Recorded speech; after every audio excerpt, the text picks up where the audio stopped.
কি আবাদ মৌসুম করি এই কষ্ট আর সহ্য হয় না বস্তুর দাম নাই কিছু নাই আবাদ মৌসুম করে বাজারে নিয়ে যাই দাম নাই বস্তু চাচা কই গেছিলা গো?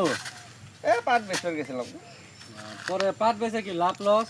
নাই লস খাইছি কি তুমি একলা লস খাচ্ছ আমাদের লস আনো না আরে পাগলা এই রা এই বাজারের মধ্যে কান্দিস না এই কান্দনা শোনো তুমি একলা লস খাচ্ছ কে লস মানে কি খাবো বস্তু না তো ঘাড়ি খাইছি ঘাড়ি ও ঘাটিও খাচ্ছ তুমি একলা না আরে আমি কি করি এই বাজারের মধ্যে আমার তো সহ্য হয় না একলা লস ঘাটি শোনো তুমি লস আর ঘাটি বুঝো নাই? আমি বুঝিনি তো তার আমি মানে একলাই খাচ্ছি কে তোমার আব্বা যে পাট না গেছে মানে বেচা নাকি 4,000 বেচছে 2,000 মানে 5 ঘাটি খাইছে। ওই আনতে আমার না গানলো না কে আমি এই হারামি কি দিয়ে বোঝাবো আমি করি তোর? না। আমার এই সহ্য হয় না।